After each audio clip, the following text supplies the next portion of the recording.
If you like shipwrecks and you like golems, I don't really know what to say to you other than this video might be exactly what you want to watch.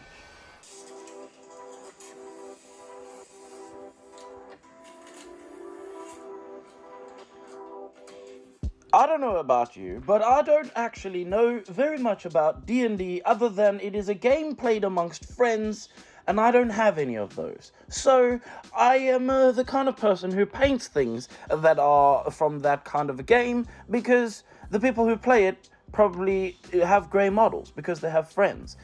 All of that aside, basically, I'm going to be painting this Shipwreck Golem, which, to be honest, feels like I'm actually building a proper shipwreck golem. It's essentially a golem that has a ship stuck in it somewhere or somehow. I'm not really sure, to be honest, but I was asked to paint this by Table Hammer, and I'm very happy to oblige with painting of such fantastical creatures. Now, one of the things I must say is I usually try to shy away from things like fantasy painting, and that is because I feel like you have to be really good at painting to be able to pull off something in the fantasy world. I don't know why that is, but you can't just really put a couple of colors and hope that it's going to work. So hopefully in this video we're going to be able to put this together and not have that problem. I guess we will find out. Obviously, after I've stuck everything together using super glue, I give it one good solid curing in my curer, just to be sure that everything is fully cured. Because the parts were so big, I only gave them a quick curing, just to make sure that the surface was cured, and then I just want to chuck it back in to make sure that everything is fully cured before I start the next step, which is going to be filling all those gaps. And I used resin for that too, and so between putting resin in and putting it back in the curer, it probably had a good 8 minutes in the curer overall. I then give it a good coating of my favorite primer, which is Citadel Chaos Black, and with some movie magic, it takes seconds.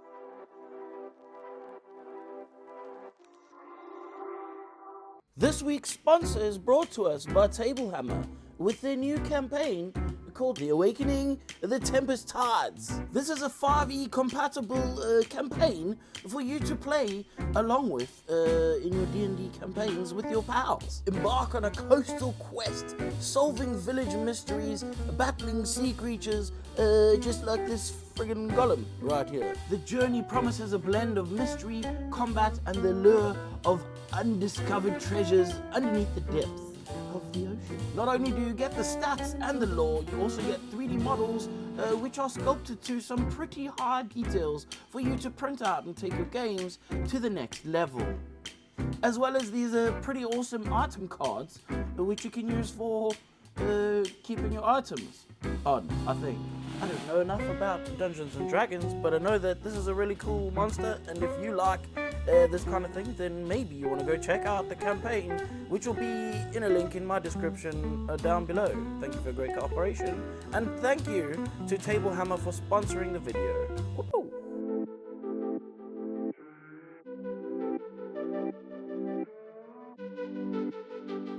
To begin painting this model, I'm going to set up for the undercoat that is going to essentially give me the volumes for this model. I set my airbrush to around 30 psi and I throw some white ink into it. This is a process that I find is different for everybody. Everybody I've spoken to has either had a problem with white ink or not had a problem. It's different for everybody. The same thing that I'm doing might not work for you, and I like to use alcohol to thin my white ink down, and when I'm done, I come back at the end with a white paint like an acrylic, and I spray that just into the highest spots.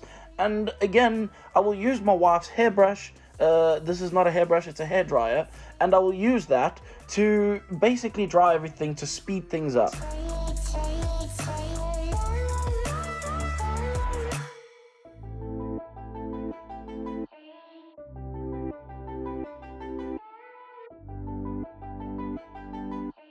While building up this highlight on this model, however, I was not happy with the amount of contrast that I had left over in the darker areas, and instead of just spraying black back into it, what I decided to do was actually add some purple into the black to give it a slight tint and maybe perhaps help the colors later on. I'm going to be spraying brown over the top of this, and I'm hoping that this will make my browns a little bit darker. Another thing that I'm hoping for is that I can use some oil washes to bring out some of the crevasses on this model, and in order to do that, I'm going to need to spray it with a gloss clear varnish, which is just a cheap automotive clear varnish which I found at the cheap store down the road.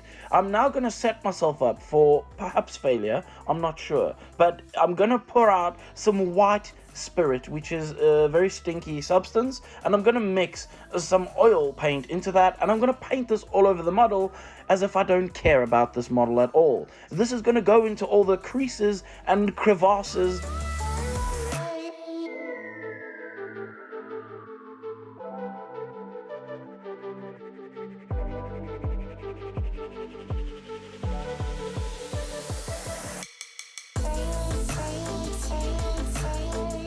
Let's get on to painting the actual shipwreck of this Shipwreck Golem, and I'm going to use some inks for this because, like I said, I'd used some washes before. I'd come back with some white spirit and wipe back a lot of the hard spots just to bring back some highlights again, and now I can spray some inks over the top of that, and because inks are transparent, basically transparent paint, they will show all the depth and all the highlights that I've previously spent time spraying all over the model. I'm also going to spray a couple of weird colors, something like purple and a little bit of blue. So this is going to, for me, represent the coral or the reef, or I don't even know what this stuff is called, but the stuff that is growing from out of the ocean on top of the shipwreck. And basically I'm going to spray a lot of this with the airbrush, only to create that very soft and sort of highlighted vibe, like it's rendered. I don't know. Airbrush gives a really nice look to a model. You can definitely overdo this, but this is going to be a really good basis for me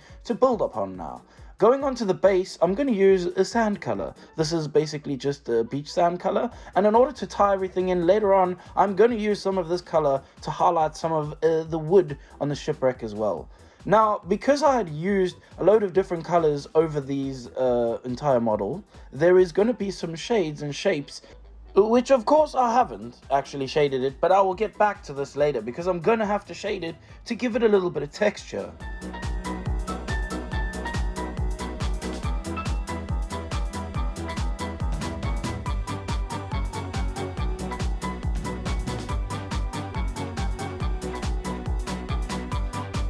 For this model, I decided to put a wash over the base so that this could fall into all the creases, and I'm going to come back and build up over the top of this later.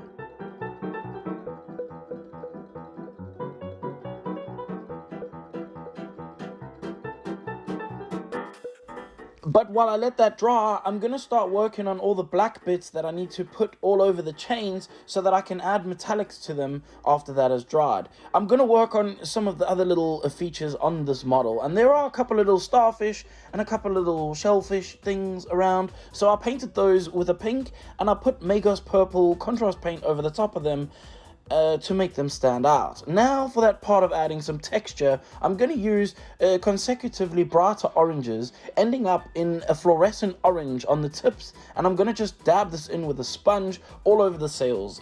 This is not all over the sails, but it is mostly the spots that are higher up and bulged out where the light would be hitting. I purposefully kept the back sail a little bit darker than the front sail, and I worked the highlights really bright on that little flappy between his legs. I'm going to come back with some more black over some other details that need to be added onto the model, and while those are drying, I'm going to add some more depth to the blues that I had already sprayed on the model by adding a contrast paint over the top of that. This is going to help to create a little bit more depth in those darker blue areas. I also need to paint, there's a little lifeguard thing, savior, boy. It's a boy. There is a little boy on the side of this thing. At this point, I also painted the rim of my model's base solid black. I also happened to forget a little piece of coral on the front of this model, so I quickly painted that with a blue, and then I highlighted that with white and gave it a little wash, and then highlighted the edges of it again. I used Talisar blue over the grapes things, and also on the anchor. There is some grapes on the top of this. I don't know, sea grapes maybe, but they're around, and I used blue on those, and I highlighted those with an even lighter blue.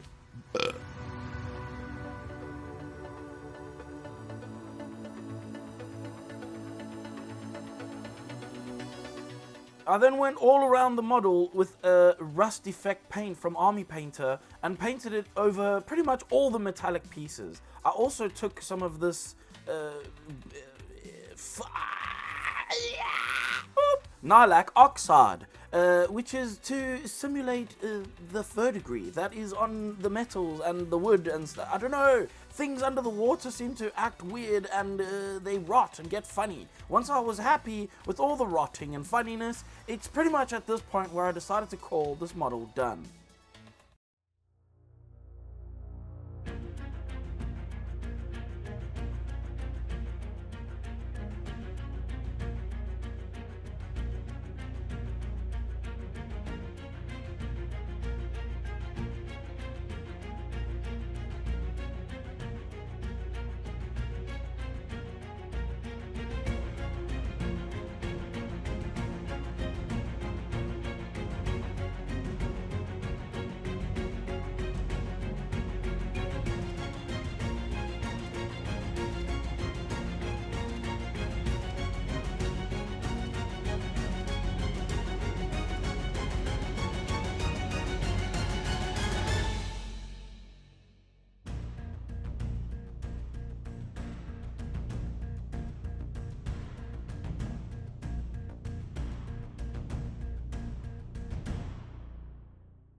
Hopefully, you have managed to take something out of this video that will help you with your painting or printing in the future, even if you are making weird little golems made from shipwrecks. If you enjoyed this video and you would like to show your support, the best thing you can do is click like and share this video with your gran. When you're done with that and you still want to share some support, there are other ways to show it, and that is by joining the Patreon.